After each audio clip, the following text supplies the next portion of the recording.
यह सरकार सिर्फ लोगों को भटका रही है, भुला रही है। इलेक्ट्रोल बॉन्ड का पूरा डिटेल नहीं दे करके गलत संदेश जाएगा जनता में। और आप जानते हैं कि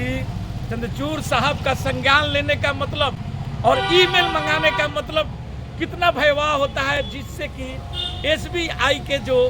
अध्यक्ष हैं आपका दिनेश खर्रे साहब, उनकी हाथ पांव फूलना शुरू हो गया। और उन्हीं का नहीं, क्योंकि वह तो मोदी का परिवार है, मोदी जी का भी हाथ पांव फूलना शुरू हो गया है कि शायद उनका कच्चा चिट्ठा जो वह चाह रहे थे कि चुनाव के बाद खुलेगा, पूरे मोदी परिवार का हाथ पांव फूलना शुरू हो चुका है। पंजाब में मेयर चुनाव में वहां पर देखे होंगे कि भाजपा के ही कार्यकर्ता जाकर के वहां पर पीठासीन पदाधिकारी बन गए थे और उन्होंने जो फैसला दे दिया था और विपक्ष के लोगों का 8 वोटों को वो गलत साबित कर दिए थे और भाजपा को वहां पर मेयर बनवा दिए थे, जिसको कि स्वतः संज्ञान लेते हुए और ईमेल से हाई कोर्ट को वहां, क्योंकि हरियाणा पंजाब हाई कोर्ट ने उस मामले को खारिज कर दिया और उस पर जब सीजीआई चंद्रचूड़ साहब को जब मालूम हुआ था तो वह स्वतः संज्ञान लेते हुए और ईमेल से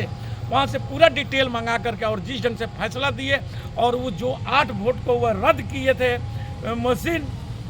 उसको फिर से बहाल किए थे और आपके मेयर को वहाँ पर नियुक्ति दिया गया था। इन तमाम चीज़ों को देखते हुए अब ये बीजेपी मोदी और मोदी परिवार में एक सन्नाटा छा गया है कि हमारा बचना अब मुश्किल है। इसलिए ये लोग देखिए आगे और क्या ये लोग पैतरा बदलते हैं, क्यों इलेक्ट्रोल बॉन्ड के द्वारा जिस ढंग से चंदा लिया गया है और एक ही पार्टी को 55% तक चंदा चला गया है। उनकी नीति है मोदी जी का कि चंदा तो लेंगे, लेकिन चंदा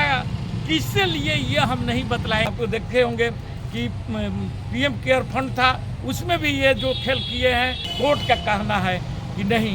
यदि आप किसी से कुछ भी लेते हैं और जब आप ही खुद बोलते हैं कि ये पारदर्शी तरीका है इलेक्ट्रोल बॉन्ड, तो आपको बतलाना होगा कि आरटीआई कानून बना है, उसी का अवहेलना हो रहा है और ये इलेक्ट्रोल बॉन्ड को असंवैधानिक करार दे दिया था सुप्रीम कोर्ट। आप तो ये बात भली भांति जान रहे हैं कि आज यही सुप्रीम कोर्ट का chief justice of India Chandrachud साहब ने एक बात बोले हैं जो कोर्टों में ये आपका सुप्रीम कोर्ट का वकील प्रशांत भूषण जी ने आज जब सुप्रीम कोर्ट में गुहार लगाई कि हजूर ये इलेक्ट्रोल बॉन्ड का पूरा डिटेल नहीं दे करके और आपके ही न्यायालय में ये 4 महीना का समय जो एसबीआई मांगा है उस पर यदि तुरंत कार्रवाई नहीं होता है तो ये बहुत ही गलत संदेश जाएगा जनता में और कोर्टों पर विश्वास लोगों का उठेगा, जिस पर वह तुरंत ही संज्ञान लेते हुए CGI chief justice of India Chandrachud साहब ने बोला कि आप मुझे तुरंत ईमेल करिए, मैं इस पर संज्ञान लेता हूं। और आप जानते हैं कि चंद्रचूड़ साहब का संज्ञान लेने का मतलब और ईमेल मंगाने का मतलब कितना भयावह होता है, जिससे कि एसबीआई के जो अध्यक्ष हैं आपका दिनेश खर्रे साहब, उनकी हाथ पांव फूलना शुरू हो गया। और उन्हीं का नहीं, क्योंकि वह तो मोदी का परिवार है, मोदी जी का भी हाथ पांव फूलना शुरू हो गया है कि शायद उनका कच्चा चिट्ठा जो वह चाह रहे थे कि चुनाव के बाद खुलेगा, लेकिन जो इस ढंग से सीजीआई चंद्रचूड़ साहब उनके पीछे पड़े हैं और उनकी हर एक गलतियां को उजागर करने का वो मन बना चुके हैं, उनसे मोदी पूरे मोदी परिवार का हाथ पांव फूलना शुरू हो चुका है। और वह 11 तारीख को ही, जो 11 तारीख का समय रखा गया था, 11 तारीख के उसमें ही ये सीजीआई साहब सुनवाई करेंगे, क्योंकि यही ऐसा ही घटना एक पंजाब में हुआ था जो मेयर चुनाव में वहाँ पर देखे होंगे कि भाजपा के ही कार्यकर्ता जाकर के वहाँ पर पीठासीन पदाधिकारी बन गए थे और उन्होंने जो फैसला दे दिया था और विपक्ष के लोगों का 8 वोटों को वो गलत साबित कर दिए थे और भाजपा को वहाँ पर मेयर बनवा दिए थे, जिसको कि स्वतः संज्ञान लेते हुए और ईमेल से हाई कोर्ट को वहाँ, क्योंकि हरियाणा पंजाब हाई कोर्ट ने उस मामले को खारिज कर दिया था। ये आप और कांग्रेस वहाँ पर गया था अदालत में, हाई कोर्ट में, लेकिन वहाँ खारिज हो चुका था और उस पर जब सीजीआई चंद्रचूड़ साहब को जब मालूम हुआ था तो वह स्वतः संज्ञान लेते हुए और ईमेल से वहाँ से पूरा डिटेल मंगा करके और जिस ढंग से फैसला दिए और वो जो 8 वोट को वह रद्द किए थे मशीन, उसको फिर से बहाल किए थे और आपके मेयर को वहाँ पर नियुक्ति